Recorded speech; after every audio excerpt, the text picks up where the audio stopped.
Certains mystères traversent les âges. Celui de l'effondrement du tout premier empire de l'histoire, l'empire d'Akkad, en fait clairement partie. Imaginez une superpuissance qui, d'un coup, disparaît des radars archéologiques.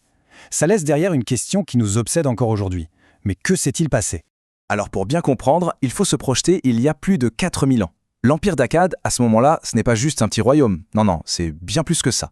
C'est un État super puissant, super sophistiqué, qui arrive à unifier pour la toute première fois un territoire immense, qui irait de la Syrie d'aujourd'hui jusqu'au Golfe Persique. C'était un centre de pouvoir, un centre militaire, culturel, bref, du jamais vu pour l'époque. Et pourtant, en l'espace de quelques générations à peine, cet édifice politique incroyable s'écroule. Les villes sont abandonnées, l'ordre s'effrite. Et dans les archives archéologiques, c'est le grand silence. Plus rien. Alors, pour qu'on s'y retrouve un peu, voilà les dates clés. Tout commence vers 2334 avant notre ère, avec le fameux Sargon d'Akkad. Après lui, on a une série de rois qui passent leur temps à gérer des révoltes. L'empire atteint son apogée sous le règne de Naram-Sin, puis très vite ça se fragilise et tout s'effondre autour de 2150. Une montée en puissance fulgurante et une chute tout aussi brutale. Et voilà, la grande question. Comment une puissance pareille a-t-elle pu s'effondrer aussi vite ? C'est une vraie enquête, un cold case de l'histoire que la science essaie de résoudre depuis des décennies. Ce qui est fascinant, c'est que les anciens Mésopotamiens eux-mêmes avaient déjà leur propre explication. Bien des siècles après les faits, ils ont écrit ce texte, La malédiction d'Akkad, qui décrit une scène de chaos total. Pour eux, c'était simple. La cause était divine.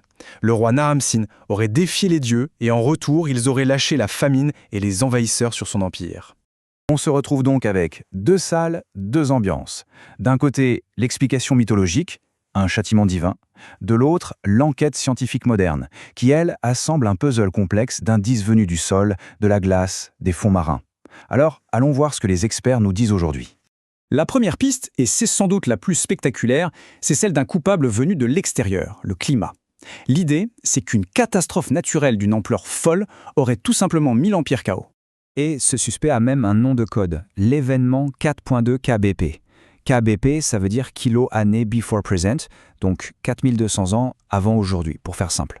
Les climatologues ont repéré à cette période un changement climatique majeur, une sécheresse soudaine et hyper intense qui a frappé plein de régions du monde en même temps. Et le point de départ de toute cette théorie, la scène du crime si on veut, c'est ce site, Tel l'Élan, en Syrie. C'est là que dans les années 90, une équipe d'archéologues a découvert dans les couches de terre les traces d'une sécheresse absolument extrême. Et ça correspondait pile poil au moment de l'effondrement. À partir de là, les preuves à charge se sont accumulées. Des carottes de sédiments prélevés dans le golfe d'Oman montrent un pic de poussière venu du désert. L'analyse chimique des stalagmites dans des grottes, l'étude des pollens fossilisés et même celle des coraux, tout, absolument tout, raconte la même histoire. Une chute brutale des pluies et des vents beaucoup plus secs, beaucoup plus violents. Donc, si on suit cette logique, le verdict est simple et il est implacable. Une méga sécheresse frappe le nord de la Mésopotamie, qui était un peu le grenier à blé de l'Empire. L'agriculture s'effondre, ce qui provoque des famines, des migrations massives et une déstabilisation générale, jusqu'à la chute du pouvoir central. Le climat serait donc le grand coupable, l'assassin. Mais voilà, cette explication, aussi nette soit-elle, elle ne convainc pas tout le monde. Loin de là. Une deuxième école de pensée nous dit qu'il faut peut-être regarder ailleurs, à l'intérieur même du système akkadien. Et si la sécheresse n'avait été finalement que le complice? L'étincelle qui a mis le feu aux poudres à une situation qui était déjà explosive. Et si l'Empire était en fait déjà malade de l'intérieur? Cette stèle du roi Naram-Sin est une image parfaite de ça. Le roi s'y montre comme un dieu tout en haut d'une pyramide humaine. Cette idéologie de pouvoir absolu, super centralisée, qui faisait la force d'Akkad, était peut-être aussi, paradoxalement, sa plus grande faiblesse. Parce que oui, quand on creuse un peu, on se rend compte que l'édifice était déjà bien fissuré. Les rois passaient leur temps à mater des révoltes partout, l'économie fonctionnait en pompant toutes les richesses des provinces pour les ramener au centre, ce qui évidemment appauvrissait les populations locales, et le système était tellement rigide, tellement centralisé avec ses rations standardisées pour tout le monde, qu'il n'avait aucune souplesse, aucune marge de manœuvre pour absorber le moindre choc. C'est exactement ce que souligne l'archéologue Lauren Ristvet. Elle explique que ce système impérial crée des inégalités énormes et des tensions économiques très fortes. Pour beaucoup de peuples, l'Empire n'était pas vraiment un cadeau, mais plutôt un fardeau.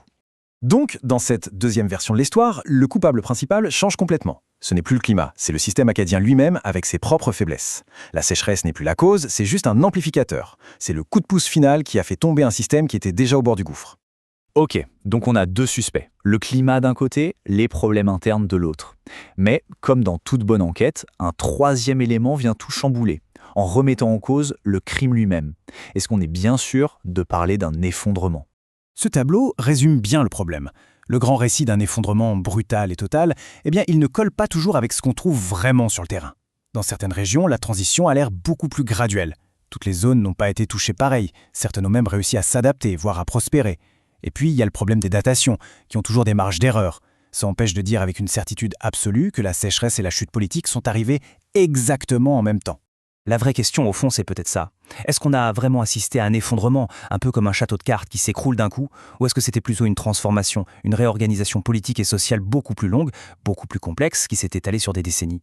Et c'est là qu'on touche au cœur du sujet, parce qu'au final, ce débat sur Akkad nous en dit peut-être plus sur notre façon de construire l'histoire aujourd'hui que sur ce qui s'est réellement passé il y a 4000 ans. En fait, on peut voir ça en 3 étapes. D'abord, le modèle climatique. Il nous donne un récit simple, clair, dramatique, un méchant venu de l'extérieur. Ensuite, le modèle social, lui, nous raconte une histoire plus complexe sur les dynamiques humaines, les inégalités, les mauvais choix politiques. Et enfin, le modèle critique vient poser une question sur nos propres mots. Est-ce que le terme « effondrement » est vraiment le bon? Au fond, cette affaire non classée est passionnante parce qu'elle agit comme un miroir de notre propre époque. Ce n'est pas un hasard si la théorie climatique a eu autant de succès dans les années 90, au moment où on commençait nous-mêmes à s'inquiéter du changement climatique. De la même manière, les théories sur la fragilité des systèmes complexes, elles, font écho à nos propres doutes sur la mondialisation. Et donc la question finale, ce n'est peut-être plus seulement pourquoi Akkad s'est effondré, mais plutôt celle-ci. En cherchant les causes des effondrements du passé, qu'est-ce qu'on révèle sur les peurs et les espoirs de notre propre époque? C'est une question qui, elle, reste bien ouverte.